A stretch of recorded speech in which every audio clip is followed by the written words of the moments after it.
Good afternoon. Welcome to our broadcast. I am going to serve as your host today, and my name is Laura Ramos. I am the Chief Nursing Officer and Vice President of Patient Care Services at Providence St. Jude Medical Center in Fullerton, and I'm honored to be here today. Just as a reminder, I'd like to share that the information provided during this event is for informational purposes, and any questions that you have, please refer those to your primary healthcare provider. And with that, let's get started. I'm super excited to have joining me today Dr. Howard Davis, who is the Chief Medical Officer for Providence Cedars-Sinai Tarzana, as well as Providence St. Joseph in Burbank. So welcome, Dr. Davis. Thanks for having me. Absolutely. And so we're going to start off with three areas that we've been asked to share with you and that are common questions. And then we'll also be monitoring the chat. If you have other questions that you would like us to touch on, we would be happy to do so. So the three areas that we are going to focus on is how were our organizations impacted by this COVID pandemic? And so we'll describe that a little bit to you. Also, a lot of questions about long hauler syndrome. What is it and what can be done to help those signs and symptoms? And then lastly, we will spend a fair amount of time on vaccines because there are so many questions about vaccinations and signs and symptoms and all of those things. So we will definitely get to that as well. And then anything else that you have on your mind. But with that, Dr. Davis, if maybe you could share with those that are joining us today, how your organizations were impacted by this pandemic. Yeah, so it's really been a journey. This whole year has been a journey, and it's been full of surprises. You know, every time we try to make a prediction about the virus, it turns out to be wrong. You know, it started out last March, and it was a very scary time because we didn't know what we were dealing with. There was a lot of fear and anxiety, and we were really quite unprepared. And we had to go through phases of where we didn't have enough testing or we didn't have enough PPE, and we had to sort of accommodate our organizations, our hospitals, to those two things. And then, over the summer, things sort of died down a little bit, and we thought maybe we were over the end of it.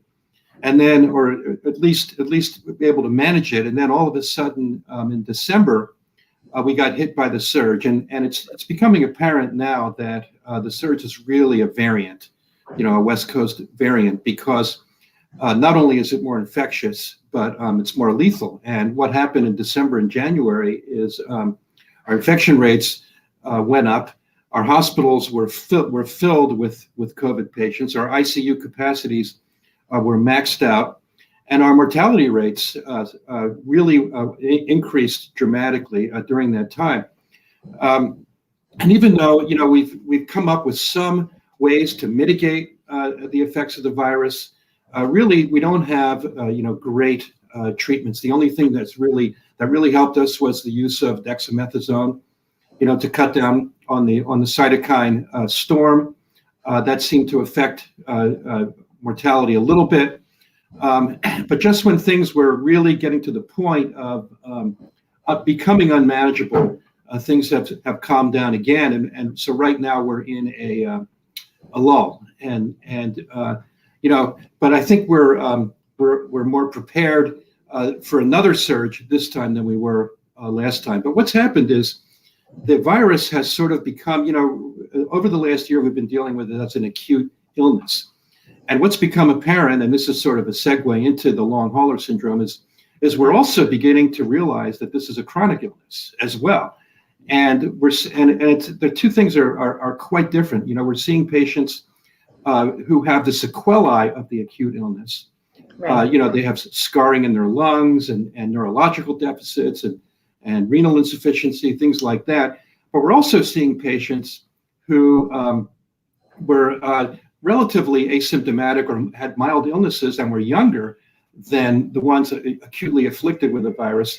And we're seeing those as outpatients. And that's a very confusing, the chronic phase, this chronic illness that we're seeing is very confusing.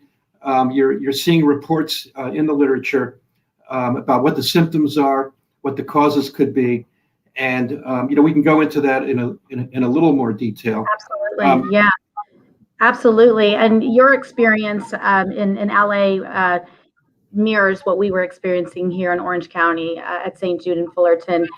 Just as you stated, we experienced an initial surge, and then the next surge was dramatic and really hit us very full force, being having 123% of our ICU capacity and 62% of our total census was COVID patients, as we peaked at 242 COVID patients with over 400 patients in our organization, with the reality that we were actually licensed for 320.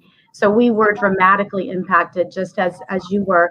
And at that point, needed to stop procedures and surgeries and redeploy nurses and physicians to take care of these hyperacute patients. And what's so interesting, as you stated, so much research and excellent care, but learning every step of the way. And what we have seen is the beginning of the plateau and then a pretty sharp decline in the number of COVID patients. So, for example, today we have 42. And so really now beginning, as we expanded so dramatically, that contraction and getting back to more routine plans. But obviously this is around and not going anywhere anytime soon, as you stated, with the sequelae. And so I think it's a great segue. If you can share with us a little bit about long haulers. There's so many questions out there, and we're learning more and more every day. But if you could talk a little bit about what it is, what are the typical signs and symptoms? Yeah, so my information about my firsthand information about the long haulers comes from conversations with the physicians who have been seeing those patients in their offices. And when you first encounter this syndrome, it sounds like the symptoms are relatively vague, and some of the symptoms remind you of chronic fatigue syndrome, for example, because the symptoms really have to do with fatigue, exercise intolerance, some difficulty breathing, chest pain, palpitations, things like that. However, the difference between long hauler syndrome, or the post-COVID syndrome, and chronic fatigue syndrome is that there really are a lot of objective findings with the long hauler syndrome. For example, patients with chest pain or shortness of breath, sometimes in the investigation of those complaints, you'll do what's called a PET CT. And on a PET CT, you'll see myocardial inflammation on the PET CT. Or if you do a chest CT, for example, even on a patient who's relatively, not having a lot of pulmonary symptoms, you'll see the ground glass pattern that you saw on the acute illness. And yet this is somebody who never really needed to be hospitalized. So, or if you listen to their lungs, you'll hear things, crackles or rails in their lungs. And you can even come up with some neurological type symptoms as well. So probably what's going on is a low grade inflammatory response that's become chronic. And again, we don't know, since we don't really understand this disease, we don't really have good treatment for it. It's not the kind of disease that's going to land you in the hospital, but it can be quite debilitating. And an example of that is typically a lot of people, there's one of the symptoms is exercise intolerance. And what happens is you see what's called dysautonomia, which means that a person with this problem will go from one room to another, and their heart rate will jump up, and they'll develop a tachycardia, which is a rapid heartbeat, and that makes it impossible to exercise. The other thing that we see is the loss of taste and smell, which obviously is a cardinal symptom of both the acute and the chronic illness. But that can be a really disabling symptom, because if you can't smell or taste, obviously you're not going to be able to eat well. Your nutrition will suffer, and we see patients losing weight and have to deal with nutritional issues. So So it's a very confusing syndrome. It's very hard to treat, and our physicians are still learning about it. And one of the things that's occurred at some of the hospitals, they've set up post COVID clinics. And Laura, maybe you could describe what you've done at St. Jude's with that. I'd be happy to do that. And as Dr. Davis stated, we are seeing this, and for so many patients, the symptoms are so vague and sometimes insidious that they were feeling like, gosh, am I being neurotic? I feel like I'm having palpitations. I feel like I'm a mother, that I normally am able to do multiple tasks at one time, but I can't seem to remember. My mind feels foggy. I'm so tired. I've got shortness of breath, but it was hard for people to put this all together. So through all of this, we at St. Jude, we have a very comprehensive center for rehab and wellness. And so our comprehensive team came together and has put together a post-COVID rehabilitation, and then ultimately transitioning into a wellness program.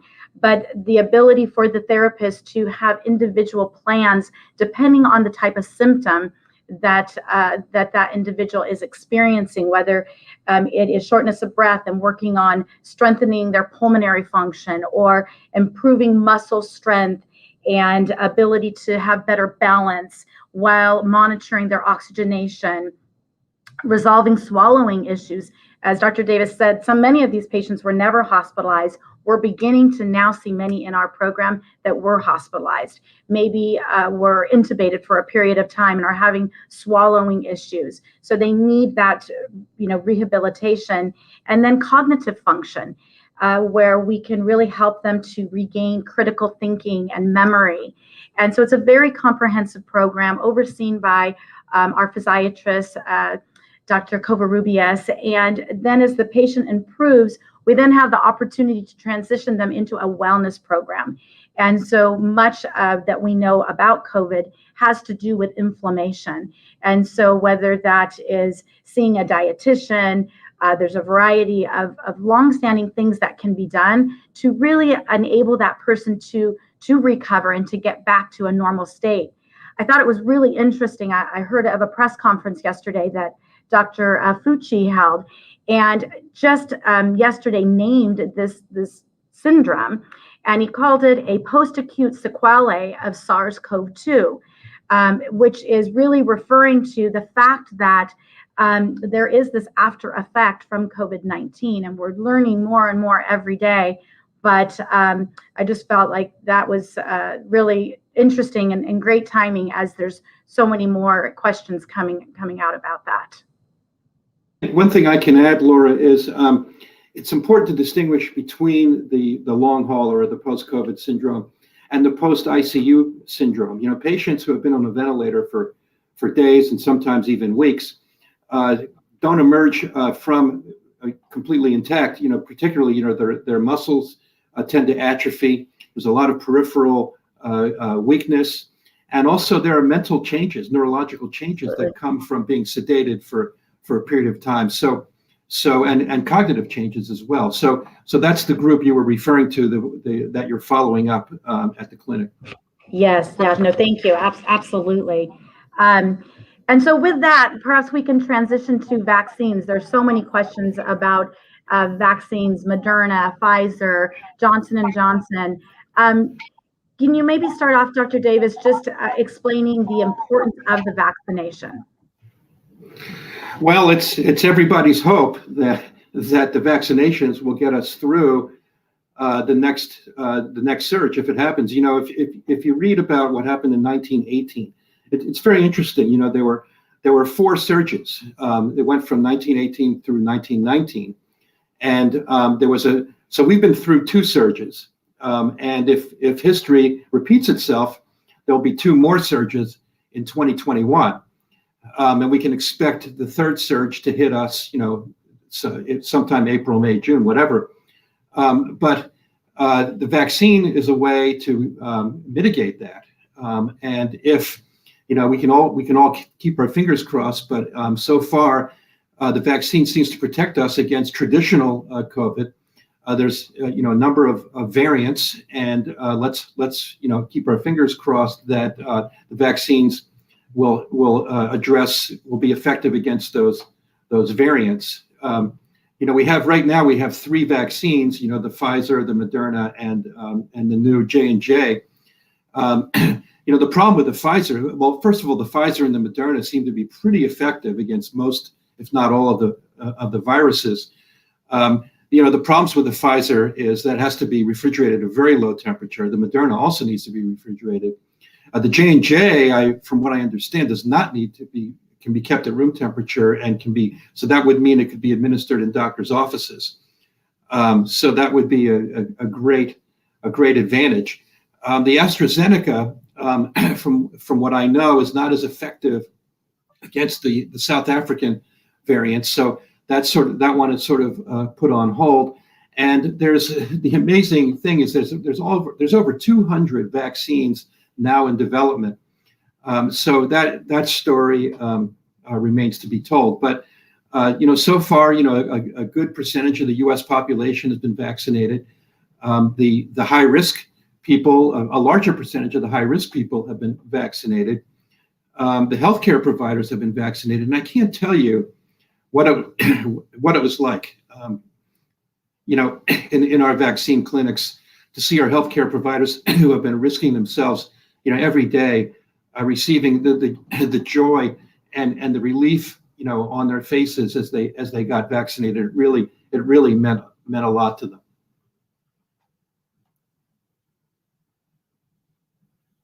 Opportunities for us has been having the vaccine clinic here. As you stated, the ability to vaccinate our caregivers, our physicians, their parents. It is, you just see the relief and all the emotion that people have had knowing that they're at the epicenter every day, and then going home, with their parents and vulnerable elderly, grandparents. And so the ability to really serve our mission and to be vaccinating has been profound. I couldn't agree with you more. There's a question in the chat box. Do you know if there is a study, or do you have knowledge if those that have had COVID should receive 1 or 2 doses? Some have heard that having the second COVID vaccine has very intense reactions. I haven't heard that. I don't know if having had COVID before makes you more susceptible to a reaction. I haven't heard that. Point, do you think that as more people are being vaccinated, that we will begin to see the impact of the pandemic begin to decrease? At what point are we going to see those benefits, do you think? Well, again, every time I try to make a prediction about this virus, I'm wrong. So get ready for a wrong prediction. But I think we may see a surge in the spring, because it'll probably be another at least 6 to 8 months before a significant portion of the population, or majority of the population, is vaccinated. But I think that by the summer and the fall, for the fourth surge, if history repeats itself, we should have enough people vaccinated where that plus the herd immunity will get us through that. So I'm cautiously optimistic that by the end of the year we should be done with this. Yeah, and that really aligns with a lot of what I've heard for the predictions as well. So lastly, what would you like to say to folks that are still feeling nervous or reluctant to take the vaccine?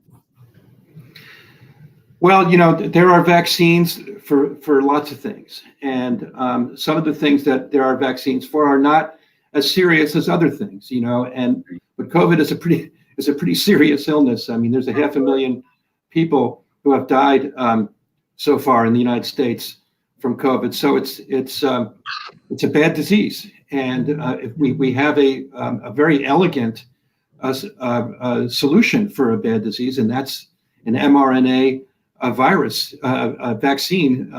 By the Pfizer and Moderna are mRNA vaccines, which is a really sort of a elegant and high tech solution to the vaccine problem. So I think for the sake of not only yourselves, but your families and your parents and your grandparents, it's very important to try to get the vaccination. Yeah, well said. I couldn't agree with you more. Well, thank you very much. I really appreciate you, Dr. Davis, for joining us today. And for everyone for listening in, if you have any questions, please don't hesitate to learn more about our initiatives, our programs, our services. You can visit providence.org, and we would be happy to share those with you, and as well as our post-COVID recovery program. So thank you all very much for joining us today.